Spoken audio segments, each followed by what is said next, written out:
Welcome to The Explainer. Today we're jumping right into a seriously fascinating journey, one that bridges this massive gap between medieval poetry, 17th century philosophy, and modern psychology. We're going to explore the architecture of our own minds, zooming in on that paradoxical and, let's be honest, often painful journey of navigating our darkest emotional depths. It's a deep dive into why we suffer, how we get stuck, and ultimately, how we find our way back to the light. So let's just dive right into the core paradox here. Have you ever noticed how human beings, and yeah, maybe even you or me, can get absolutely trapped in feelings of anger, bitterness, or grief? I mean, we know these emotions are hurting us, right? But we hold on to them with this fierce, almost exhausting grip. Why do we expend our most vital, precious energy to cling to our own suffering, sometimes until we hit absolute rock bottom? Section 1. The Trap of Sadness. To figure out why our own survival instincts can basically betray us, we need to look at this one specific word, conatus. It's a concept from the philosopher Baruch Spinoza. The conatus is essentially the vital engine of all our actions. It's that fundamental, pure impulse in every single being to strive, to persevere, and to just keep existing. But here's the catch. The conatus is not inherently rational. It doesn't have this nice bird's-eye view of what's actually good for you. It's totally blind. And this leads us right into the illusion of self-preservation. When we're gripped by what Spinoza calls sad passions, things like resentment, a thirst for vengeance, or deep bitterness, the conatus makes a massive error. It actually thinks it's defending you. A betrayed or obsessed person deploys all their vital energy to cling to the source of their pain, hoping they'll find some kind of protection or resolution there. But instead of preserving you, your energy gets totally diverted and poisoned. The more you agitate and fight through the anger, the more your actual power to act just drains away. You're frantically digging a hole, mistakenly believing you're building a fortress. Section 2. Hitting rock bottom. Now, this inevitable consequence builds up in a pretty fascinating way, and it maps perfectly onto the brilliant framework of Dante Alighieri's Divine Comedy.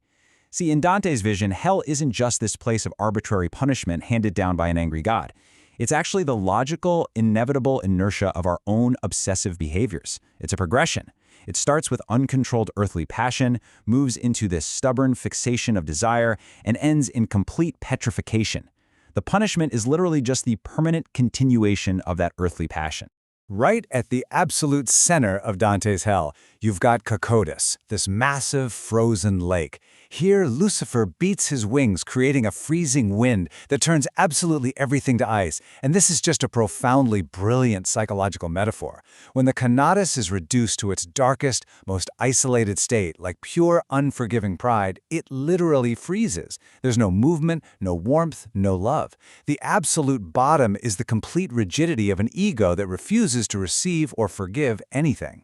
So you might be wondering, why do we have to go all the way down? Why can't we just, snap out of it? Well, the source material calls this the exhaustion of error. As long as an angry passion gives you the illusion of power, like that weird adrenaline rush you get from holding a grudge, your conatus is going to cling to it. You literally have to reach the absolute bottom, that frozen core where the illusion of energy completely dies and total paralysis sets in, to finally realize that the path is wrong. In Dante's poem, it's only at the very center of gravity, at the lowest possible point, that the characters can finally flip upside down and begin their ascent toward the stars. Section 3. Grace versus chance encounters. All right, so how do we flip the script? How on earth do we escape the ice? Here we can contrast two totally different rescue missions. Dante's escape relies entirely on external divine grace and a trusted guide, Virgil. He's essentially saved by an outside, transcendent power. Spinoza, on the other hand, doesn't believe in a god who hands out special favors. His universe is one of strict cause and effect. So Spinoza's escape relies on an imminent cause, a fortuitous, completely liberating encounter. You might stumble upon a great book or meet a true friend who elevates your mind. It's a secular liberation sparked by the natural, almost inevitable intersection of two paths. I actually wanted to just pause for a second and let this really profound thought sink in. This right here is Spinoza's ultimate key to freedom. Just simply understanding our pain, forming a clear, rational idea of why we're suffering, it completely strips that suffering of its destructive power. It transforms a blinding passion into a clear thought. The encounter with a new idea literally changes the chemistry of our mind. And the timing of that encounter, it's everything. The source material shares a deeply relatable anecdote from a man named Pierre, who finally discovered Spinoza's philosophy at the age of 63. He realized that if he had read Spinoza at 20 or even 40, it wouldn't have resonated at all. He literally needed 63 years of life experience, of hitting his own personal rock bottoms, for his internal structure to be ready. True liberation requires a profound internal readiness to meet that external spark. Section 4. Synchronicity and the unconscious. This perfect, almost eerie timing between our internal readiness and an external event, it brings us right to Carl Jung's concept of synchronicity. We've all experienced this, right? Those uncanny moments where the universe seemingly hands us exactly what our mind needs at the exact second we need it without any physical cause linking the two. It feels like magic. It feels like grace. But Jung suggests it's actually the deep architecture of our own minds at work. Let's actually walk through the pipeline of how this whole thing happens in real life. Our unconscious conatus, that vital drive we talked about earlier, is actively, secretly shaping our reality. First, an unconscious charge or need builds up. Second, your mind begins to secretly filter reality, constantly scanning for answers. Third, you take an intuitive action, like you randomly wander into a specific bookstore or strike up a conversation with a stranger. And finally, the meaning is revealed when you find exactly what you were looking for. You totally thought it was a random miracle, but your unconscious was steering the ship the entire time. When that truth finally hits you, it is absolutely undeniable. Spinoza's trust in reason isn't some blind leap of faith. Like this quote beautifully states, truth is its own standard.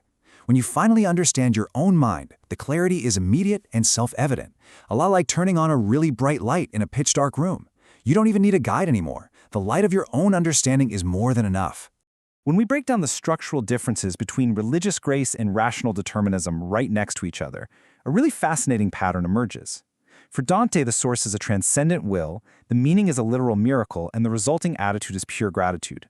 But for Spinoza, the source is this blind chain of natural causes, the meaning is a natural intersection, and the attitude is profound joy and understanding. But here's the secret. To the person actually experiencing it, it feels exactly the same. Both evoke this overwhelming, incredible feeling of receiving an unearned, life-altering gift. Section 5. The Geometry of the Divine. This brings us seamlessly into seeing how strict, logical determinism can actually, believe it or not, merge with profound religious awe. The Romantic poet Novalis famously called Spinoza the God-intoxicated man. Now, this might seem totally contradictory for a philosopher who completely stripped away the idea of a personal, human-like God. But Spinoza's extreme rationalism, his realization that we are an intricate, intimately connected part of the vast fabric of nature, it produces this sacred, almost heroic adoration of reality. To understand the universe's mechanics is, for Spinoza, to love it deeply. We can actually illustrate this beautifully through music. Think of Johann Sebastian Bach's musical counterpoint. Bach's music follows incredibly strict, almost mathematical rules of harmony, and yet the result isn't dry or mechanical at all. It yields a completely transcendent, utterly sacred experience. Spinoza's philosophy operates the exact same way. His strict logical axioms, his rigid rules of cause and effect, perfectly channel the divine, creating a profound, soaring peace of mind. So the big takeaway here is this really beautiful synthesis. You absolutely do not have to choose between a scientific mind and a spiritual heart. Both Bach's music and Spinoza's philosophy require profound structure.